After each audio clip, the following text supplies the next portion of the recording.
The CBS Radio Mystery Theater presents... Come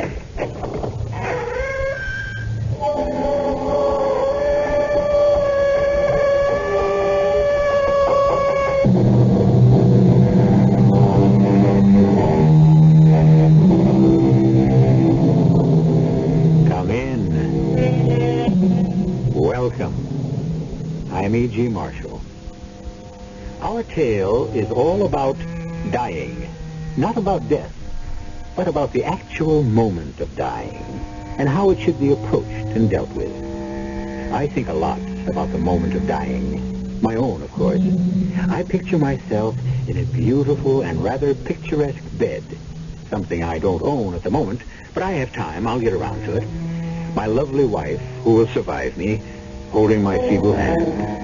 My children at the foot of the beautiful bed looking at me tenderly, and me looking fondly at them and saying softly, good heavens, what will I say? I've been so busy setting the scene, I haven't got around to thinking of anything to say.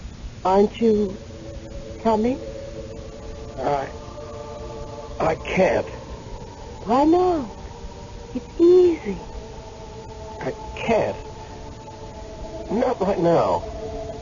But you'll love it here. Later, maybe. Maybe later. But when? As soon as I'm finished here, I guess. But you are finished, my friend. Don't you know that? Not quite. Not quite finished. Not quite yet. Oh, but you are finished.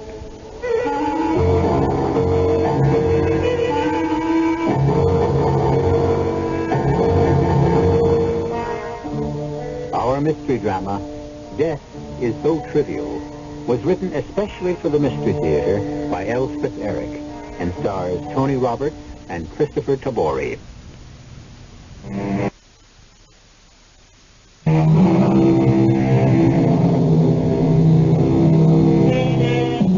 It seems most strange to me that men should fear seeing death, a necessary end, will come when it will come. Those words were written by William Shakespeare. The important line is the last one. Will come when it will come.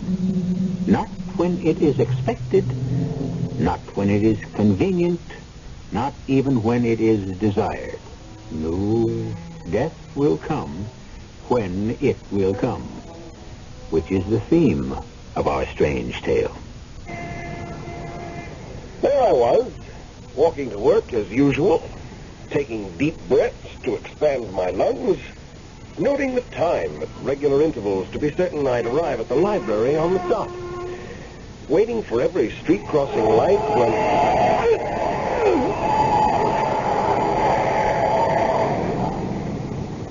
I was dead.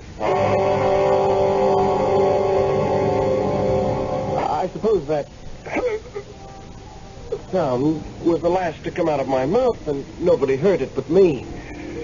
The next sound to reach my ears was so incredibly beautiful that I lay quietly in the street and listened. What else, after all, was there for me to do? There were voices. A marvelous blend of voices coming from far, far away. And I knew, I don't know how I knew, but I knew that these were the voices of those who had died before me. And they were summoning me to join them in a place of eternal joy. I was about to do so. Indeed, I was anxious to do so, when suddenly... It had never happened to me before in all my 24 years. Suddenly, I became absolutely furious. Officer! Police! Somebody! Why isn't there ever a policeman around when you need him? I heard some young female screaming for a policeman, but I didn't care much. I, James Blake, was enjoying a sensation I had not felt since when? I can't remember when. It must have been many, many years before. Yet I had once felt it because it swept over me. I felt such a surge of health and strength and power that it was impossible for me to think of myself as dead. Which is what I most certainly was. Dead and furious that I was dead.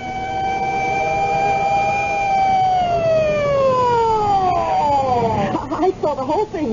That man driving the car, that crazy man, I saw him. He was doing 60 miles an hour at the very least. He went right smack through the red light. He never slowed down, let alone stop. I think he was drunk. He must have been driving like that. One of those expensive sports cars. I think it was yellow. Yes, I'm positive it was yellow. Unfortunately, I didn't get the license number, and this poor man, he really is dead, isn't he? Are you going to take him to the morgue? I listened with a sort of detached interest. The police questioned a few other people who'd seen the accident that ended my life, and everyone said yes, the light had been with me, I hadn't had a chance, the driver must have been drunk or stoned, etc., etc. It all seemed very unimportant, and I was completely absorbed in my own new sensation. Deep, implacable anger. What's the ambulance for? Oh, you're going to take him to the city hospital? You think there's a chance? Oh, I hope so. But he certainly looks dead to me. Still, if there's any chance at all... I watched them, put my used-up body in the ambulance, and I knew everyone would do his duty. I didn't care. I knew I was dead, and I was furious. Oh, I certainly hope there's a chance for him. I do hope so. There I was, all alone, somewhere between heaven and earth, without even my body to hold me in place. Then, as the choir dimmed, one small voice, one sweet, small voice separated itself from all the others and spoke to me. What's the matter, Jane? What? Who? You speaking to me? Of course. Aren't you going to join us? I can't. But you'll love it here. Maybe later. Later, maybe. When, Jane? Soon as I'm finished here, I guess. But you are finished. You know that. But not quite. Not quite finished. Not quite yet. Well, of course, if you want to stay in limbo forever. Is that where I am? In limbo? Well, you're not with the dead, and you're not with the living. What would you call it? Am I a ghost? Of course not. You have to be properly dead before you can be a ghost. I don't know what you are, really. However, if that's the way you want it... Don't go away! Oh, please, don't go away! What do you want me to do? I don't want to live in limbo. Couldn't you sort of stick around a while? What for? I need someone to talk to right now. You're a funny one, you are. What's so funny about me? Most people in your situation, which I might remind you is scarcely unique, can't wait to join us. You keep hanging back. For some reason I can't fathom. I want to join you, especially now that you and I have met. Well, sort of met. Why don't we really meet? Why not, James? You seem to know my name, but I don't know yours. We don't bother much with names here. When I was alive, they called me Cynthia. What a beautiful name. Cynthia. I do want to join you. Then why don't you? Because I'm so angry. I don't want you to see me for the first time all riled up like this. I'm not like this, really. Never have been. Well, if you want to stay in limbo indefinitely... Cynthia, how can I explain it to you so you'll understand? It's the senselessness, the pure, utter idiocy of it. I don't know why, but suddenly I can't stand it. I suppose because it happened to me. I know people have to die, but not so trivially. Not because somebody ran through a red light. Not for that. It's been known to happen. Oh, Cynthia, I never thought it would happen to me. To die in such a stupid, senseless way. How did you think it would happen? I don't know. But all my life I've been so sensible. Sensible above everything else.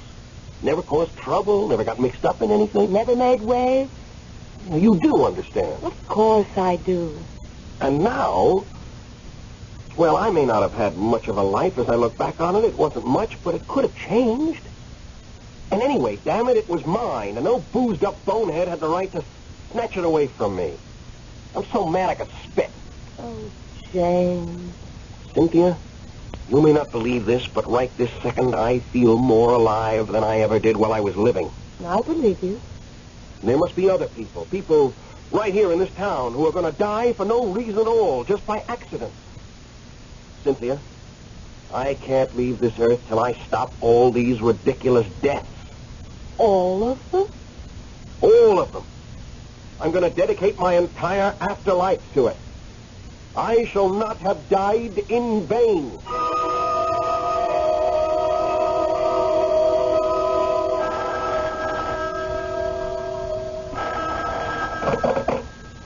Medical examiner's office, Dr. Crowley. Crowley, this is Dr. Hatch. Glad you're there. I came in early. First day on the job, you know. Yes, I know. And that's why I hate to tell you, but you may have to go it alone. You said alone? You're not coming in? Well, my wife's not well. Oh, I'm sorry. There may be nothing serious. But on the other hand, you'll be able to manage, won't you? Oh, I think so. Nobody's been brought in yet. Uh-oh. Spoke too soon. Looks like a dead one to me. Put them on the table, boys, and let me have the report. Run over by an automobile, Dr. Hatch.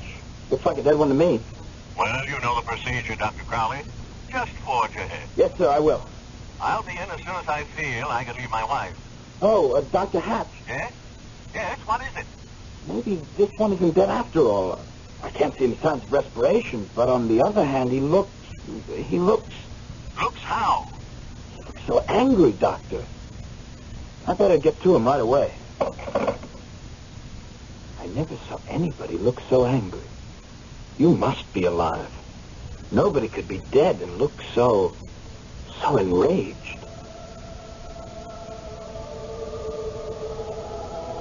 How do you intend to start, James, on your afterlife's work? Well, I haven't quite figured that out. This is all very new to me, you understand. I see a dog trotting along Highway 82. Are you interested in dogs? Anybody. Anything. Where on the highway? He's just getting to the intersection. Jackson Boulevard. That's a terrible intersection. Nobody stops for anybody. I know. Marvelous how you can get around when you've got no body, isn't it? See him? Little white dog, curly tail. Oh, silly little thing. And see that big blue station wagon? It's going to hit him. No! I've got him. Got him, Cynthia. I've saved him. You'll probably get run over anyhow one of these days. No, he won't. No, he won't. I'm going to keep my eye on him. What about all the others? Them too. And cats and people and everybody. Oh, Cynthia, why did it take me so long to find out what I was born to do? I could have spent my whole life doing this. Cynthia, my afterlife is going to be 100 times more exciting than my life ever was.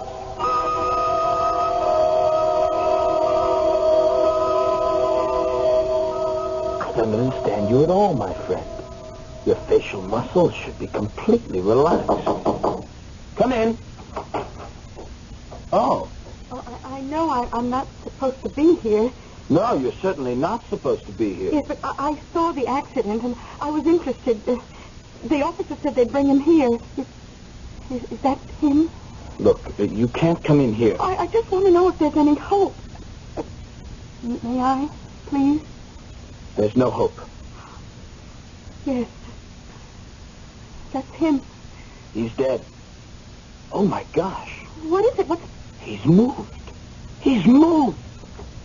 I didn't see him move. No, I mean when you knocked at the door. Oh, I was trying to find his pulse. There wasn't any. His arms were straight down at his side. Now look at them.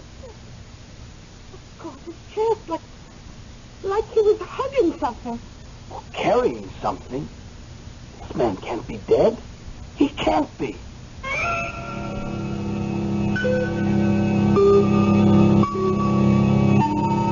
I had always thought that at the moment of dying, the soul separated itself from the body and went its own way, while the body stayed behind to be finally disposed of with some degree of circumspection at greater or lesser expense. But what if a particular soul is too stubborn to leave the body it has inhabited for so long? Too stubborn and too angry. I'll be back shortly with Act 2.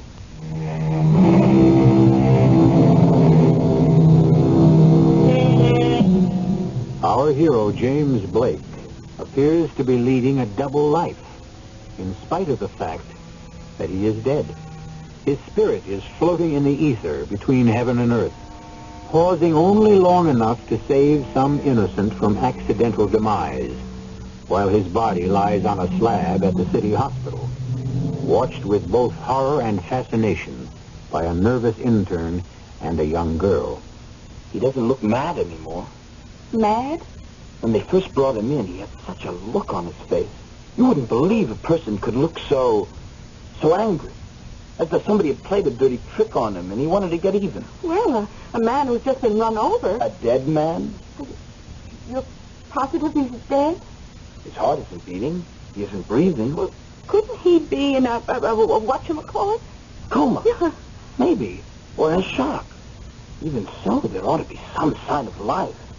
Even if it's very faint. Well, there's got to be some reason why he's got his arms across his chest like that. And his hands. I mean, his fingers are bent like he was, I don't know. Like he was sort of cradling something, like he was carrying a baby. Excuse me. Oh, sure. Medical examiner, Dr. Crowley. Dr. Hatch here, Crowley. How's everything? Well, all right. I guess only Dr. Hatch, the man that was brought in just a little while ago, James Blake, hit-and-run victim. What about him? There's no vital signs, Dr. Hatch. None that I can find, anyway. But there's something... I can't figure it out. He was stretched out on the table, and I was looking for a pulse beat. Both his hands were at his sides, and... Well, I just left for a few seconds. There was someone at the door. And when I got back to him, his arms had moved up to his chest. His elbows were bent. Reflex action, Crowley. Pure reflex. It happens. If you say so, Doctor. Look, I'll try to get in. My wife's still running a fever, but I'll do my best. If you would, sir. But you can manage, can't you? I'll try, Dr. Hatch. Attaboy. So long. So long, Dr. Hatch. He says reflex action. I guess that's why he doesn't look angry anymore, too. Reflex action? In his face? Well, there are muscles in the face, you know, plenty of them, plenty, believe me. Oh, well, Dr. Crowley, I know you're upset. I'll be all right. I'll manage. Look, while you were on the phone, something happened. What? What happened now? His arms moved. Again? Let me see. Now they're stretched out. Out to the side, like he was flying. Oh, floating. Like a free fall with a parachute. Oh, gliding. I think his arms are moving a little, sort of waving. No, they're not. No, they're not moving. Oh? It's not possible for his arms to be moving or waving or anything. Look, Dr. Hatch is going to try to come in. Oh. He said so. He might get her any minute. Meantime, I'll manage. Somehow, I'll manage.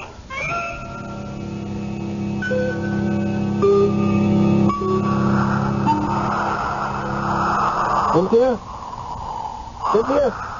Where are you? Oh, I'm having such a good time. I'm getting around so fast. It's marvelous.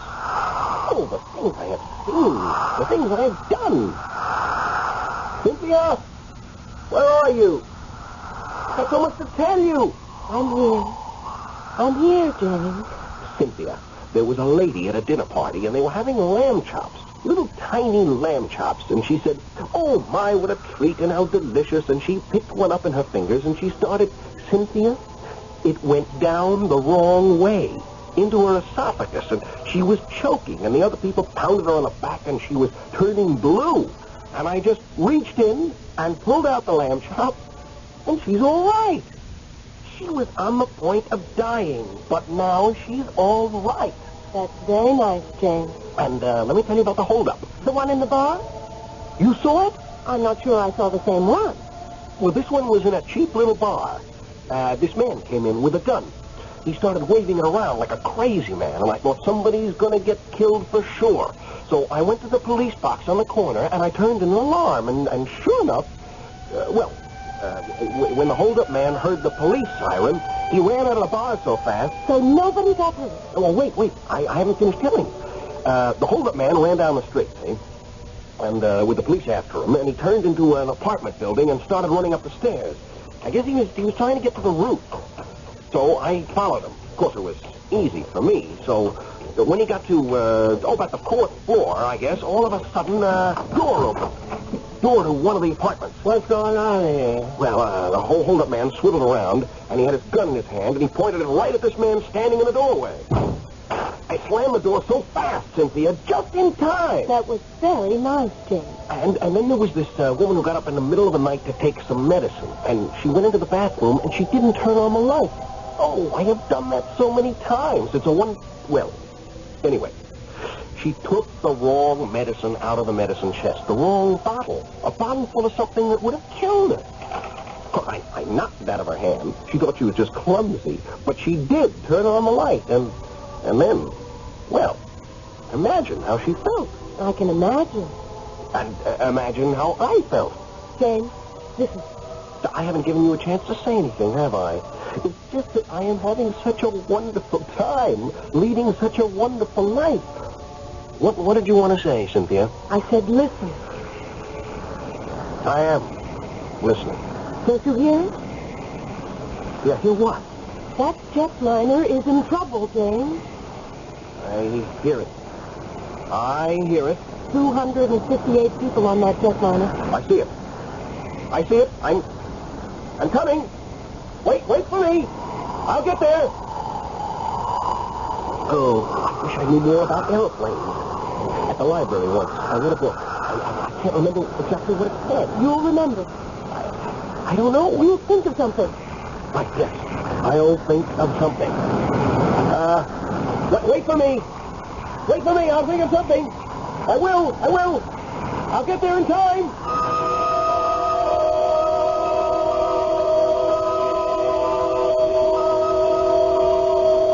Dr. Crowley, his fingers have been behaving very peculiarly. I know. First he crooked one finger, and then he... I know all about it. I was standing there, too, you know. I saw it all. Well, are those all reflex actions? They've got to be. Haven't they? I guess they do. I mean, what else? Look now. Look at his fingers. Why, they're moving like mad. Dr. Crowley, that's an awful lot of reflex action. Maybe that's Dr. Hatch. I hope so. Hello? Crowley? Dr. Hatch. Is you Crowley? Me, yes. Are you all right? I'm all right, Dr. Hatch. Well, my wife's feeling better. Temperature's down. Oh, that's good. That's fine. I'm so glad. Well, I'll be leaving the house pretty soon. You managing all right, Crowley? Managing? Oh, in a way. I mean, I'm managing, but I'll be glad when you get here, Dr. Hatch. Well, I'll be there in a little while. Thank you, Dr. Hatch. Dr. Hatch will be here any minute. Everything will be all right.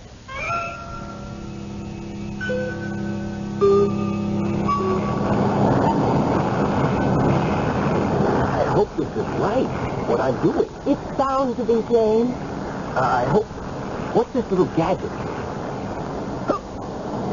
It worked! It worked!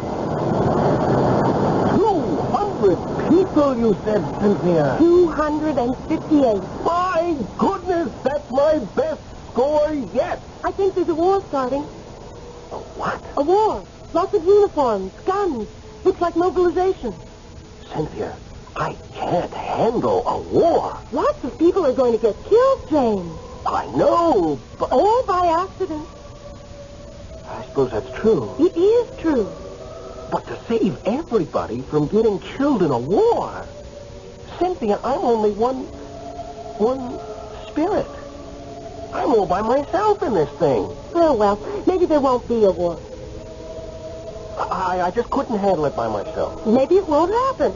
If I just had some help. If you did, maybe you could save all the people who are starving. Starving, you say? You mean starving? Starving to death? Millions of them. But I can't. Why are they starving? Well, maybe it's the weather. Maybe it's, too much food in one place, not enough in another. I don't know, James. I can't change the weather. I can't take food from one place and put it in another place. Cynthia, I'm all alone. Then come join us, James. I can't. Not just yet, Cynthia. I can't. Not yet.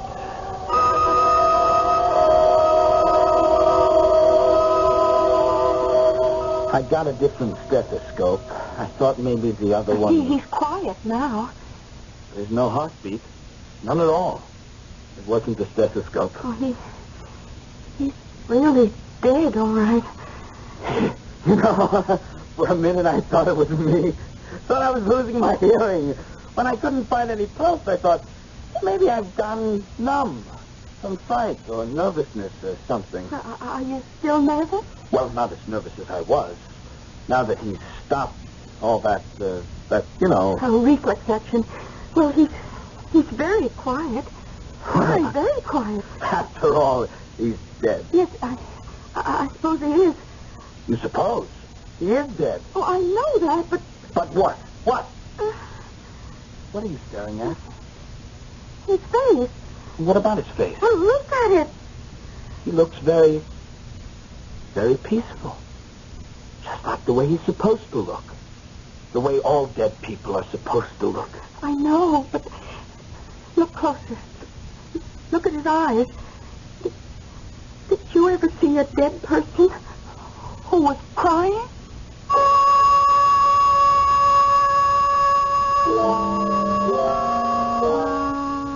I've never seen a corpse who cried.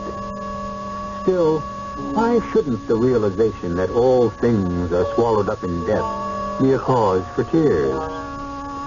But how many corpses cry, if cry they do, for their own death? And how many cry for the deaths of others? Cry that they cannot save them all from being swallowed up. I'll be back shortly with Act 3.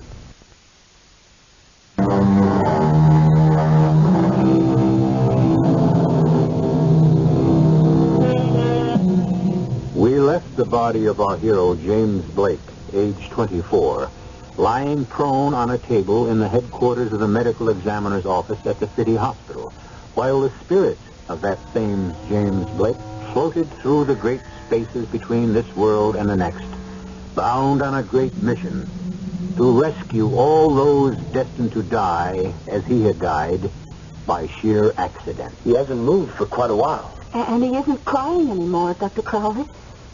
Do you think I ought to wipe his eyes? A couple of tears left. Oh, do you want me to? No, I'll do it. After all, I'm the attending physician. How am I going to explain? Maybe you won't have to explain anything. He's very quiet. I wouldn't know how. I wouldn't know what to say. Dr. Hatch would think I freaked out.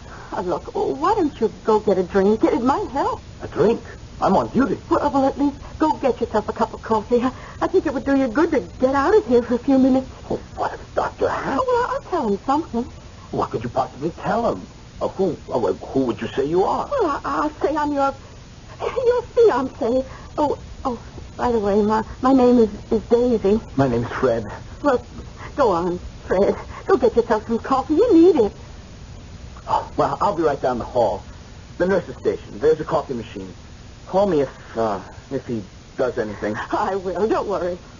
I know he's dead. I'm positive of that. But, well, you know. I know. Well, run along. Oh, I really appreciate this, Daisy. That's all right, Fred.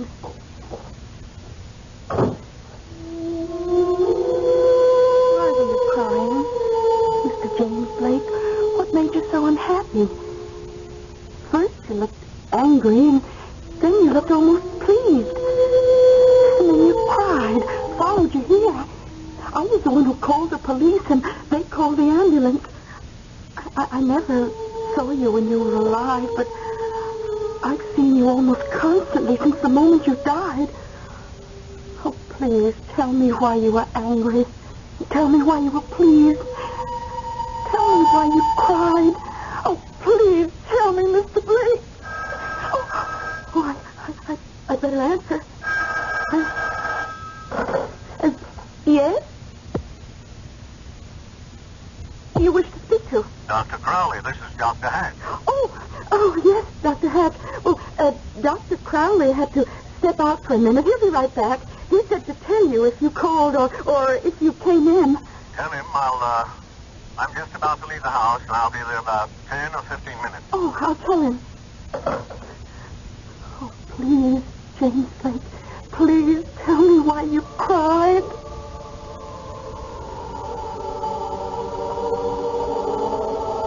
James? Where are you? James, it's Cynthia. I'm here, Cynthia. Are you ready to join us? No, I don't think so. Not yet. You'll like it here. I still like it here. Sort of. Did I tell you about the stick-up at the bank? No, you didn't. We haven't talked in a long time. Well, this man came into the bank, had a gun in his hand. I kept my eye on him. On the gun, mostly. Because it wouldn't be any of my business if he just took some money, as long as he didn't take somebody's life. Of course. Well, it was just like every stick-up you've ever read about or seen in the movies. The man said, this is a stick-up. And everybody got frightened and simply froze, and the man went to one of the teller's windows, handed the teller a note. They all do it the same way. Then what happened?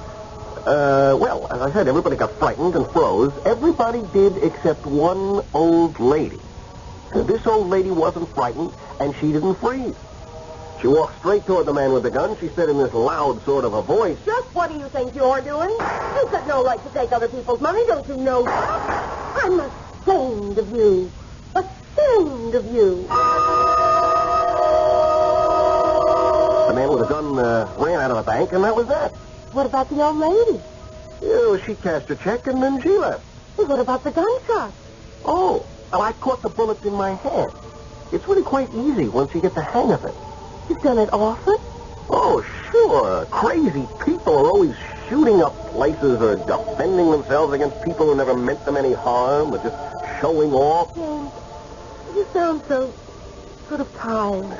Well, it's just that there's so much to be done, and there's just me to do it. It seems so endless. It just goes on and on. Yes, I am tired, Cynthia. Then why don't you stop? Come be with us. I can't. Not just yet. I think of the poor, innocent people, and all the animals. Oh, I hope I don't start to cry again. I will soon join you, Cynthia. Only not just yet.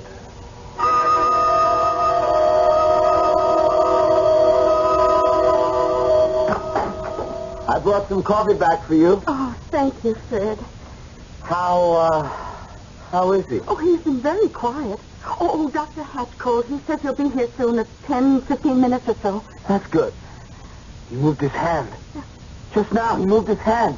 He's doing it again. He looks as though he's catching flies. I thought you said he was quiet. Well, he was. Oh, there it goes again. Sort of snatching at things. 3 times? Don't tell me that's reflex action. Not after all this time. But then what is it? How do I know? It must mean something. The man's dead. How can it mean something? Oh, I don't know, but I wish it did. I thought for a minute that he was going to cry again. No, he hasn't cried again, but... Oh, Fred, he looks so sad. I never saw anybody look so sad.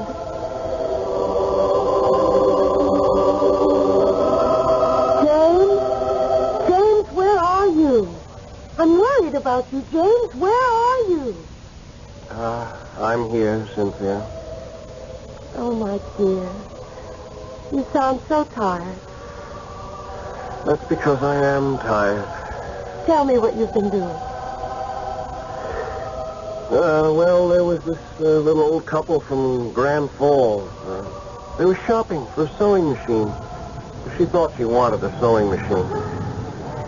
Oh, look at that one, Herbert. Where? Which one? In the corner of that window. How much? I can't see from here. Come on. Darling, don't push me. But you're pulling me. I am not pulling. What happened? Oh, look there. Oh, it's a window box. It must have fallen from that window ledge. From way up there. Oh. Somebody's leaning out of the window. There's a whole row of window boxes, and this one fell from way up there. Oh, Herbert, it could have landed right on top of us.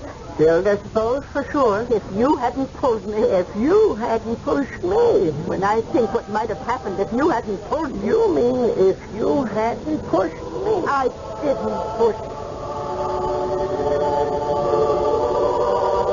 That was an easy one, of course. They're all easy, as a matter of fact, only there's so many of them. I know. Cynthia, I'll never get around to the wars and the famine. I know. It's too much. It's just too much. I know. Still, I have to do what I can. James, please. There's a man coming out of his house on Birch Street. See him? Carrying a little black bag? Yeah, that's the one. Cynthia. Looks like a doctor. Gotta get to him. He doesn't see it. See what? See what, James? James, come back. Come back.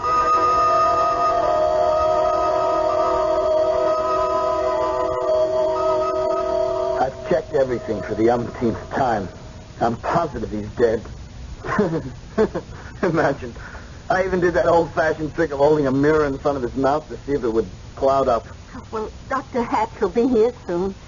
Daisy, we're not going to tell him anything, are we? Well, like what? Like all those movements, like the crying. Maybe we just imagined all that. Oh, you know we didn't imagine it. Not any of it. I know. But it is the sort of thing you have to have seen before you'll believe it. And Dr. Hatch didn't see it. He wasn't here. Morning. Morning. Sorry to be late, Crawley. That's all right, Dr. Hatch. Doctor, this is Daisy. Oh, Fred said I could stay here. I saw the accident. Oh, you're the young lady who answered the phone. Oh, that's right. Well, don't worry. I won't upset Fred because he lets you stay here. Thank you, Dr. Hatch. Let's have a look at him. Fetch me my stethoscope, Crowley. Yes, sir. In my black bag. Is he's dead, isn't he? He certainly looks dead to me. Oh, say, you know, I damn near didn't make it this morning. Damnedest thing happened. Oh, what was that? Coming out of my house, I slipped on some ice. Now imagine that. I lost my balance completely. I tried to stop myself every which way, but I couldn't. I thought, great Scott, I'm lucky if I wind up with nothing worse than a concussion. And lucky if I don't kill myself. Then you know what happened? I swear to you, my head was an inch from the sidewalk when all of a sudden I righted myself. Well, how did you do that? Darned if I know. I just did. I must have better muscle coordination than I thought.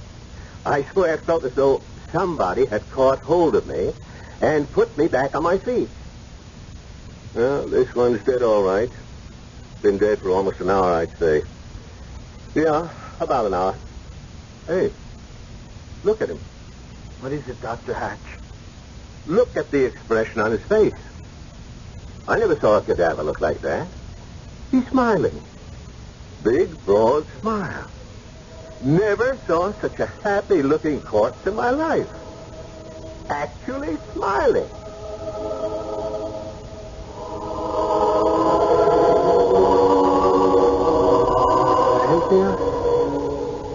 Cynthia? Right here, James. It's wonderful to see you, Cynthia. After all this time. It's wonderful to see you, James. Is this where we're going to live? This is where we all live. It's beautiful. I knew you'd like it. I do like it. Cynthia, I tried. I really did try. I know you did, James. I helped a few people, Yes, you did. but I couldn't do it all alone. Nobody can.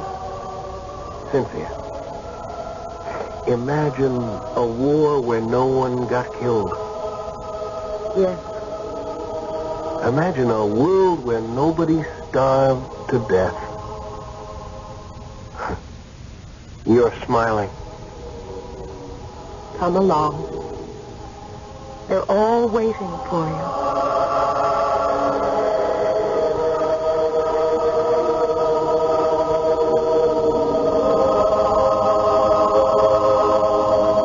I was all ears and took in strains that might create a soul under the ribs of death. So wrote the great poet of the 17th century, John Milton. And with the music of the heavenly voices, James Blake enters the place of everlasting bliss, having given at least a portion of himself to his fellow man.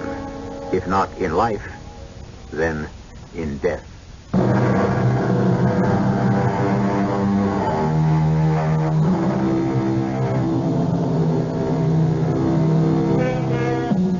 Who knows what happens to us when life has left us? Certainly not I.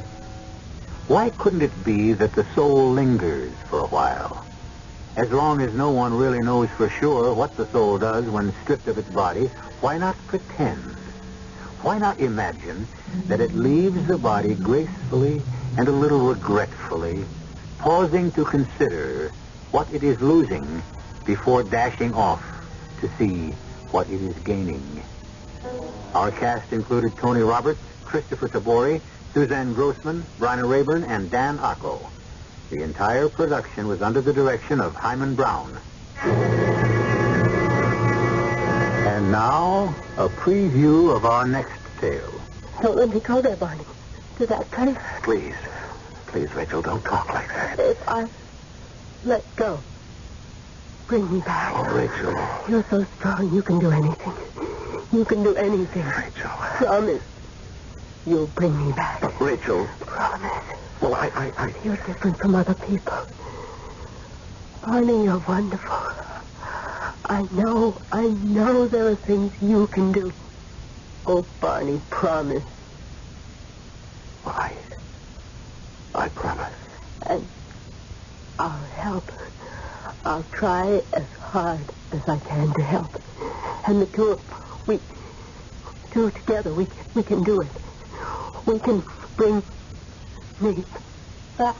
Radio Mystery Theater was sponsored in part by imported Vigna Rosé wine. This is E.G. Marshall inviting you to return to our Mystery Theater for another adventure in the macabre. Until next time, pleasant dreams.